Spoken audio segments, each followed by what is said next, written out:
اعوذ باللہ من الشیطان الرجیم بسم اللہ الرحمن الرحیم ان الذین کفروا سواء علیہم اانذرتهم ام لم تنذرهم لا یؤمنون۔ سورۃ البقرہ ہم نے شروع کیا تھا۔ سورۃ البقرہ کے اندر بنیادی طور پر 4 مضامین ذکر تھے۔ پہلا مضمون مسئلہ توحید ذکر تھا، آیت نمبر 96 تک۔ پہلا حصہ 3 ابواب پر منقسم ہے۔ پہلا باب آیت نمبر 20 تک یا ایھا الناس اعبدوا ربکم الذی خلقکم تک ہے۔ پہلے حصے کے اندر فرقی ثلاثہ کا تذکرہ ہے۔ پہلے فریق کا ذکر ہوا جو کہ منعوم علیہم تھے۔ اب یہاں سے دوسرے فریق کا ذکر ہے جو کہ مغضوب علیہم ہے، اور ان کا دنیاوی حکم اور اخروی حکم یہ ذکر ہے۔ ان الذین کفروا سواء علیہم، بے شک وہ لوگ جنہوں نے کفر کیا، سواء علیہم اانذرتہم ام لم تنذرہم لا یؤمنون، ان کے حق میں یہ بات برابر ہے، چاہے آپ اسے ڈرائے یا نہ ڈرائے، یہ لوگ ایمان نہیں لاتے۔ اب یہاں پر ذہن میں ایک سوال پیدا ہوتا ہے کہ جب وہ ایمان نہیں لاتے تو انذار کا فائدہ کیا ہے؟ تو اس کا جواب یہ ہے لاتمام الحجت، تاکہ ان پر حجت تام ہو جائے کہ کل یہ اعتراض نہ کرے کہ اللہ آپ نے ہمیں تو کوئی منذر نہیں بھیجا تھا، اس وجہ سے ہم ایمان نہیں لائے تھے۔ تو ان کے اس شبہ کو رفع کرنے کے لیے، ختم کرنے کے لیے اللہ نے انبیاء علیہ السلام کو بھیجا تھا۔ دوسرا سوال یہاں پر یہ پیدا ہوتا ہے کہ یہاں پر فرمائے لا یؤمنون، یہ لوگ ایمان نہیں لاتے۔ حال یہ کہ اس آیت کے نازل ہونے کے بعد بھی بہت سارے کافروں نے ایمان لایا تھا۔ تو اس کا جواب یہ ہے کہ یہاں پر کفار سے مراد عنادی کافر مراد ہے، کہ جن کے دلوں میں عناد تھا، ضد تھا، انہوں نے کبھی ایمان نہیں لایا۔ جن کفار کے دلوں میں عناد نہیں تھا، انابت تھی، وہ مشرف بے اسلام ہو گئے۔ تیسری بات یہاں پر کفر کا لفظ ہے۔ کفر لغت میں کہتے ہیں چھپانے کو، ای سطر الحق، جیسا کہ عرب کہتے ہیں کفر النجوم ظلامہ، ستاروں نے تاریکی کو چھپایا۔ اور اصطلاح میں کفر کہا جاتا ہے الانکار ما جاء به النبی صلی اللہ علیہ وسلم، کہ جو کچھ آپ صلی اللہ علیہ وسلم لے کر آئے اس کا انکار کرنا، یہ ہے کفر۔ ختم اللہ علی قلوبہم وعلی سمعہم وعلی ابصارہم غشاوہ، اس آیت میں حکم دنیاوی کا تذکرہ ہے کہ دنیا کے اعتبار سے یہ لوگ مختوم القلب ہے، ان کے دلوں پر مہر لگ چکا ہے۔ جو فہم کے اسباب ہے، آنکھ ہے، کان ہے، دل ہے، یہ سب اس پر مہر لگ چکا ہے۔ ختم اللہ علی قلوبہم، اللہ نے ان کے دلوں پر مہر لگایا۔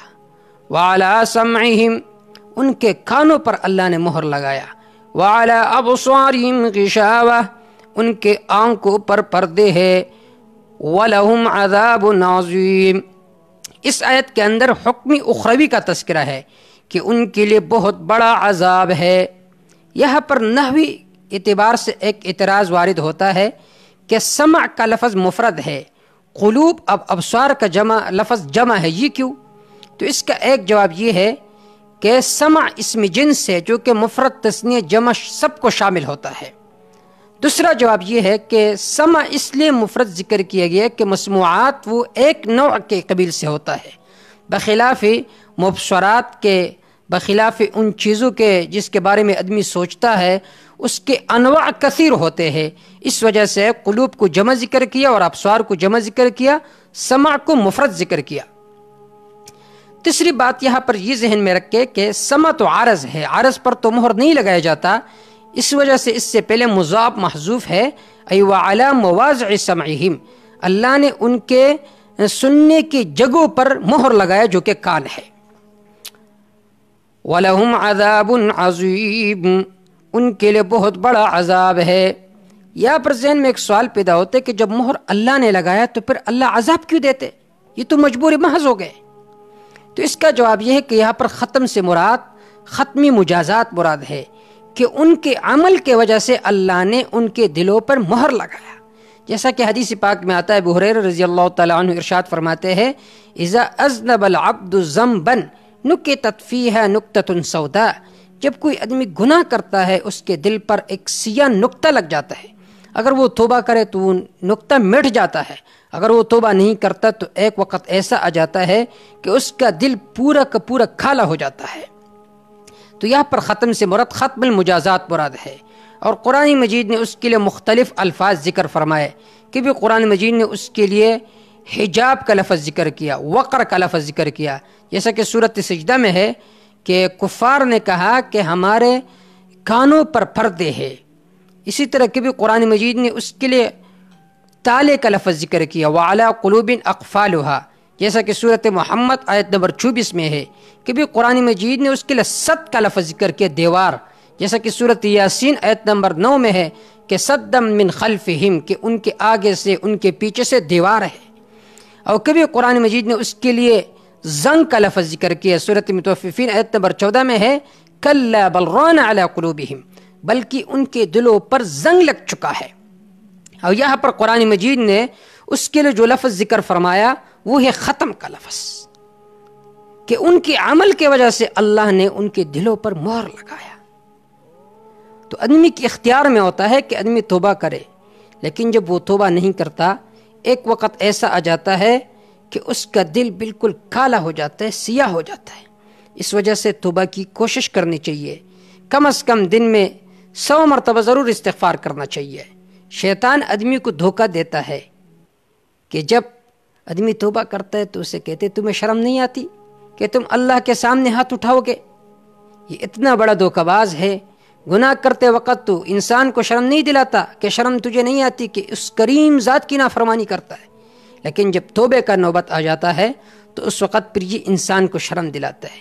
تو شیطان کے بہکاوے میں نہیں آنا چاہیے، کم از کم دن کو 100 مرتبہ ضرور استغفار پڑھنا چاہیے، اور عزم مصمم کے ساتھ کہ میرا رب میرے گناہوں کو معاف فرمائیں گے.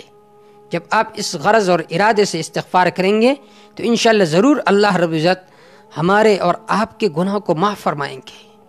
تو ضرور اس بات کا اہتمام کرنا چاہیے. تو اللہ رب العزت نے ان کے دلوں پر جو مہر لگایا اس کی بنیادی وجہ کیا ہے؟ ان کے اعمال ہے.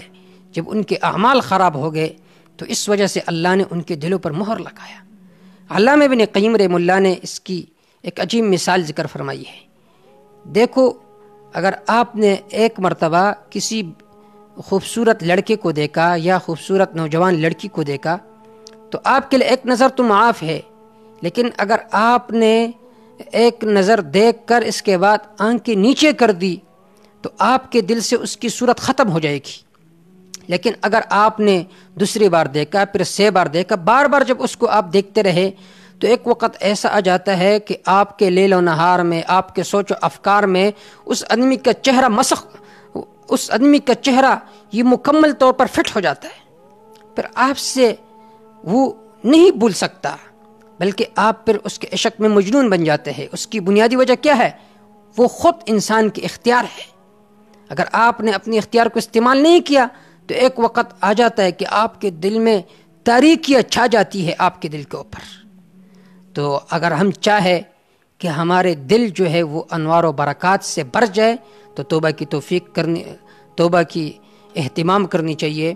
وما توفیق الا باللہ علیہ توکلت و الیہ انیب.